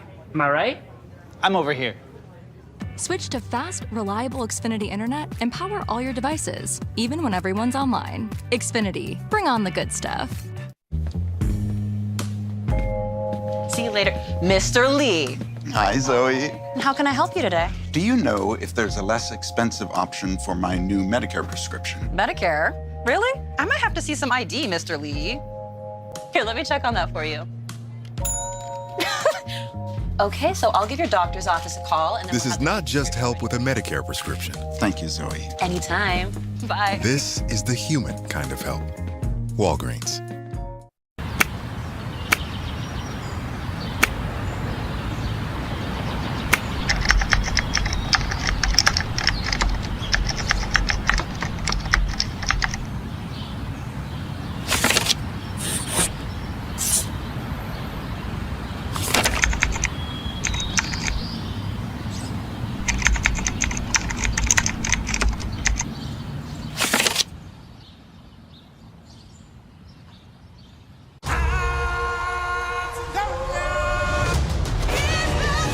Lion King cast members past and present come together on one stage.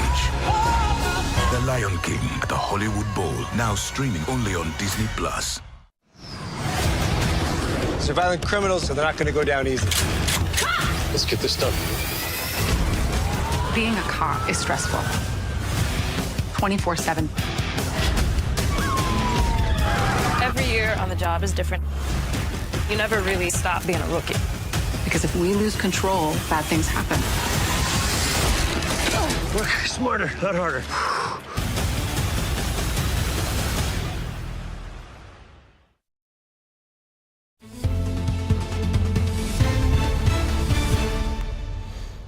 And welcome back. The United States has a new Secretary of Health and Human Services.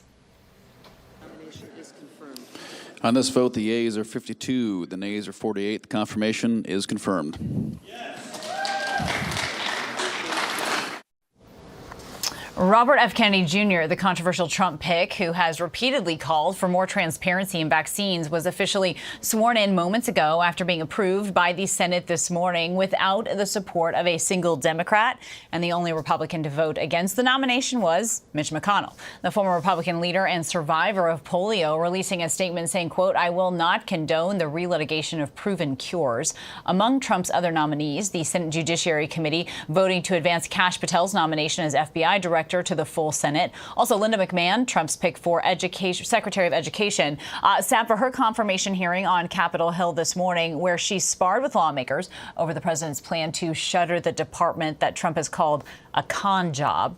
Her testimony on Capitol Hill, it was interrupted multiple times by protesters. One of them claimed to be a teacher. I ask you about I'm a teacher, and this the senator will suspend. The committee will come to order. Capitol Police are asked to remove the individual from the hearing room. So for more, I want to bring in ABC's Jay O'Brien, who's tracking every Trump nominee as they make their way through Capitol Hill. So quite a scene there, Jay. And we know that during the questions, when they did happen, that she was questioned on her stance on DEI, Black history, even addressing her time at the WWE. What stood out to you the most? The biggest news-making moment in this hearing, Kana, was Linda McMahon acknowledging this long-sought promise of President Trump's to get rid of the Department of Education. President Trump has said he wants Linda McMahon to essentially work herself out of a job and bring the department down little by little by little in terms of what it does so that it virtually doesn't exist anymore. Linda McMahon talked about sending those resources to the states. She said that this act of diminishing the Department of Education is not going to diminish the funding that the federal government gives to various states to continue to educate young people there. She also said that the various tasks of the department could be staffed out to other agencies, like investigating campus sexual assault, which the Department of Education currently does, could be handled by the Department of Justice, and things of that nature. But then Linda McMahon did acknowledge something that President Trump hasn't ever fully said publicly, which is that if you want to get rid of the Department of Education, you need an act of Congress. The president can't just do away with it on his own. And the reality of that, Kana, is politically, Republicans would almost certainly need Democratic votes in order to do that. And it doesn't look like there are Democrats right now willing to get on board with any kind of bill to get rid of the Department of Education. So Linda McMahon saying she wants to get rid of the department that she's expected to run to, like the president does. But right now, Republicans just don't have the votes to pull that off. That is interesting, right? Working herself out of a job and needing congressional support to do so. All right, Jay O'Brien, our thanks to you, as always. Coming up next here on ABC News Live, crackdown at the border, a behind-the-scenes look at the border crossing used by drug smugglers and human traffickers. Our Maria Villarreal rides along with the U.S. Coast Guard as they work to stop the flow of fentanyl in the country.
Reporting from Butler, Pennsylvania, one day after that assassination attempt on former President Trump, I'm Alex Berchet.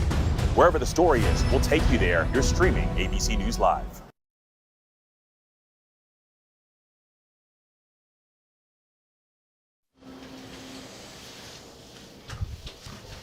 And welcome back. President Donald Trump's crackdown at the border is in full swing, but legal hurdles remain. The White House is facing new legal challenges from the ACLU over immigrant detainees at Guantanamo Bay, as Attorney General Pam Bondi files charges against New York State over its green light immigration laws. ABC News is on the ground across this country, reporting on sweeping changes to immigration that directly impacts these communities in Texas. ABC's Maria Villarreal was invited to ride along with the Border Patrol agents on the Rio Grande to survey locations used by drug and human traffickers. Here she has an inside look at what's really happening at the border. It's just after 8 a.m. when we hit the road with Border Patrol agents in Texas. This is our area of responsibility. The El Paso sector goes from Lordsburg, New Mexico on the west side to Fort Hancock, Texas on the east side, a total of 264 miles. This morning, we're riding with Agent Orlando Rubio. We watched as construction started up again on the border wall with Normandy-style barriers. And U.S. soldiers are now stationed in this sector to specifically help secure the border. Overhead and on the ground, federal agents from Mexico are seen patrolling the area, collaborating with U.S. agents. But today, it's quiet. no encounters while we're with agents. In fact, apprehensions are hovering around 150 a day in this sector. Still, immigration and border security is a priority for the new Trump administration, a campaign promise that's fueled by voters who've said they want to see action on this issue. We know the border from the Valley all the way down to San Diego. It seems quiet right now. How do you explain to people and say, no, we still need more? Well, right now, it's quieter because of the daylight, but we are still seeing large numbers making that illegal entry here in El Paso sector. The smugglers use the night to conceal themselves and the illegals that are bringing in. But the apprehensions, when you compare fiscal year 2025, what's going on right now, to fiscal year 24, same time frame, we are in decrease in apprehensions of about 63%. It's a big deal. It is a big deal. We take a closer look at another arm of Homeland Security along the Texas border. U.S. Customs and Border Protection agents working the far port of entry where the economy intersects border security. Last year, this port scanned over 700,000 loads of product worth $50 billion in revenue. Just a few hours before we arrived, agents uncovered more than 2,000 pounds of meth and heroin hidden inside boxes of cucumbers and jalapenos coming from Mexico. Yesterday's boxes were not stacked the usual way. That was what stood out. They go, hey, boss, look at this box right here. So you see this pallet over here? They're comparing two pallets. He goes, this doesn't look like this one. This one is off. It's not what we typically see.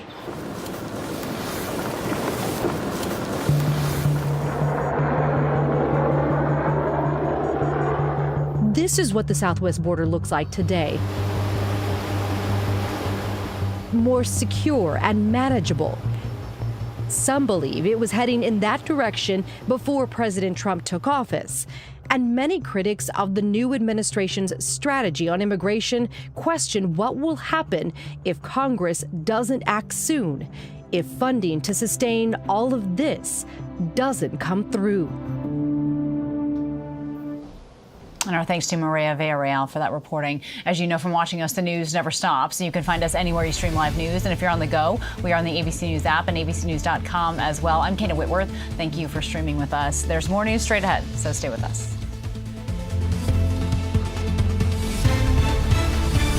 Chipotle's braised beef barbacoa might be our best kept secret. Slow cooked, responsibly raised beef, seasoned with garlic and cumin. Hand shredded for fall off the fork tenderness. Chipotle's braised beef barbacoa. If you know, you know. We need a symbol that can unite us. Wait for it. Save some for us, Cap. Let's go. Oh!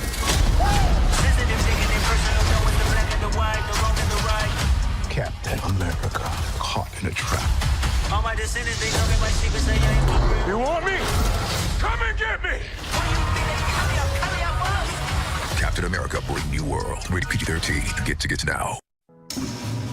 If we weren't proud of the craftsmanship and level of detail that go into every pair of Warby Parker glasses, well, we probably wouldn't show you how they're made, including this part, which is our favorite.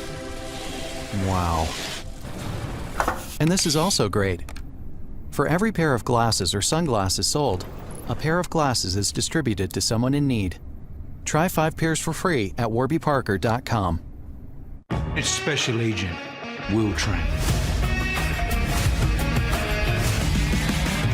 How do I look?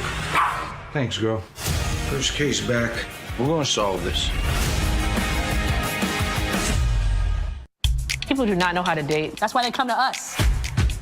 As a matchmaker, we're here to help you get your wings on. Let's get some people married. Why are you single? Maybe the kind of guys that I go for. You go for hot guys. Yeah. It's a pitfall. What would you say are like the top things you're looking for? You don't like hairy men, so all Muslims are out. What are you talking about? This process doesn't have to suck. He's cute. Make it happen, boo.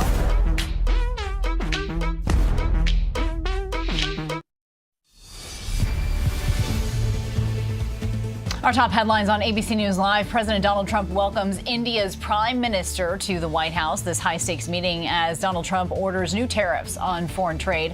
Also, driver plows into a crowd in Germany, injuring at least 30 people. What we're learning about the suspect while investigators search for a motive.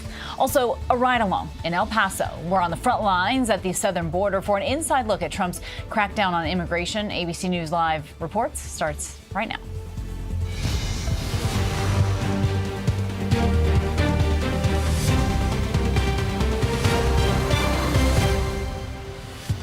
All right, I'm Kana Whitworth here in Los Angeles, and we begin here with our top story at this hour, starting with President Trump holding a bilateral meeting with India's prime minister today at the White House. Prime Minister Modi arriving at the White House just moments ago. There you see him walking in, and this is all to have this high-stakes conversation with President Trump on issues including tariffs and immigration. Analysts say that a major goal of Prime Minister Modi's visit is to avoid tariffs the president has recently imposed on the other countries in his second term. The two leaders are expected to hold a joint news conference after their private meeting. Also, a short time ago, President Trump signed an executive order calling on his administration to evaluate potential reciprocal tariffs on each U.S. trading partner. And here's what he said specifically about India. India traditionally is the highest, just about the highest tariffed country. They charge more tariffs than any other country. And I mean, we'll be talking about that. But again, whatever they charge us, we're charging them. So immigration is also expected to be a major sticking point for President Trump as well as Prime Minister Modi today. In fact, we'll cite a Pew Research Center report here that shows that as of 2022, about 725,000 unauthorized migrants from India were living in the United States. That is the highest number from a non-Latin American nation. And just last week, a U.S. military plane carried more than 100 deported Indian migrants back to India. ABC News White House correspondent Mary Alice Parks is in our Washington, D.C. bureau, along with ABC News Shannon Kingston at the State Department. ABC News Matt Rivers is also covering immigration for us as well from Mexico City. So Mary Alice, let's start here with you. We know that there was a bit of a preview offered today of this meeting. There's certainly a lot of topics, but as we know, trade chief among them. Absolutely. Look, the White House says they want to talk about everything from regional defense contracts, what they are doing to secure that region, infrastructure, trade, though, front and center. And that's partly, like you said, because the president has made it his top priority even today, signing those new executive orders, proclamations, saying that he wants his secretaries to look at reciprocal tariffs. And like you mentioned there, calling out India. He has not been shy about the fact that he does not like this trade deficit that the United States has with India. Basically, we import more from India than they buy from us. And he doesn't like that India is charging higher tariffs on U.S. goods going into India than we are. And so he's looking at his Commerce Secretary, his Treasury Secretary, the rest of his team, asking them to work on and evaluate and study what it would be like to have a matching tariff where there would be sort of an equal tariff on Indian goods coming into the United States. Unclear whether this is a negotiating tactic. We've seen that in the past from the president, especially because there's no firm date on when something like that would actually go into effect. But it'll be also very interesting, like you mentioned, whether as a part of a bigger deal, either around trade or just around the relationship between the United States and India, whether immigration is at the center of that too. We so often think about the southern border, but obviously big questions for the country of India about whether there will continue to be legal pathways for citizens that have long enjoyed legal pathways for citizenship or legal pathways to immigrate and work in the United States for American employers, Kana. Yeah, certainly so many questions. And we know this relationship has been good and it has been fostered over these years. But Shannon, we know that there's other things at stake here in the big picture in terms of military cooperation, perhaps defense framework. Absolutely. And even though President Trump and Prime Minister Modi are seeing things very differently right now on trade, there is one area of common ground here, one major area, and that's concern over China. India shares a border with China. It's long been very concerned about Beijing's military buildup, about increased competition in various key economic markets. And meanwhile, the U.S. sees India as a strategic player in countering China. It's long seen a lot of value in investing in India, so it's able to give Beijing a run for its money. But Kana, even though these are really long-standing dynamics, nothing is guaranteed here. China has launched a really concentrated effort aimed at patching up its relationship with India, perhaps pulling the country more to its side instead of the West. And meanwhile, Prime Minister Modi and his inner circle are said to be very concerned about Trump's up and down approach to Beijing and worried that the U.S. might try to cut a trade deal with Beijing that leaves India kind of out in the cold here. And that's why this meeting and the outcomes are going to be so important to watch. That is interesting, and it is happening quite early on in this new administration. And Matt, you have extensively been reporting there from the southern border, and you've also covered specifically how Indian migrants are smuggled across that southern border. So how does India fit into the president's wider crackdown here on illegal immigration? Yeah, it's a good point, Kana. I think India often gets lost in the conversations about migration when you're talking about the major countries sending people like Venezuela, like Mexico, like Honduras, like El Salvador. But people often forget about India. In fact, the numbers you mentioned off the top, hundreds of thousands of Indians living in the United States as of 2022.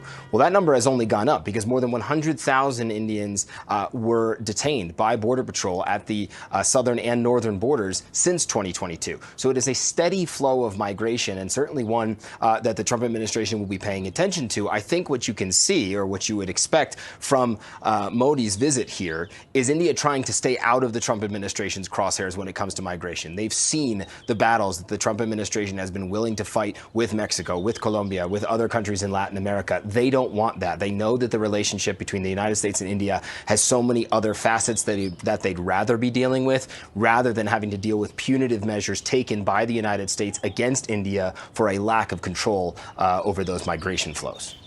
Well, that's certainly an interesting tactic there, and we'll be watching this meeting very closely. Mary Alice, Shannon, and Matt, our thanks to all of you.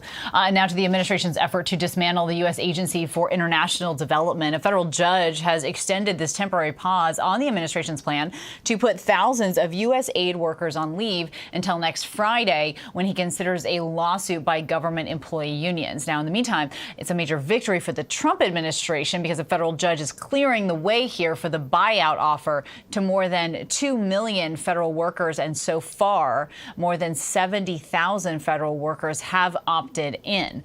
This is now a stark warning here, though, from Elon Musk. He's raising questions about potential mass layoffs during a video call to the World Government Summit in Dubai. This happened today. Musk called for the United States to delete entire agencies from the federal government as part of his push under President Trump to radically cut spending and restructure its priorities.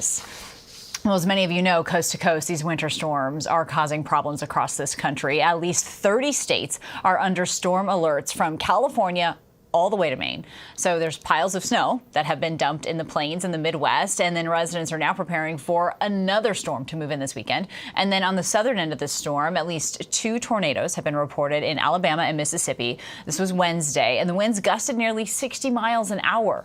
Meteorologist Jeff Smith from our ABC station in New York is tracking all of this for us.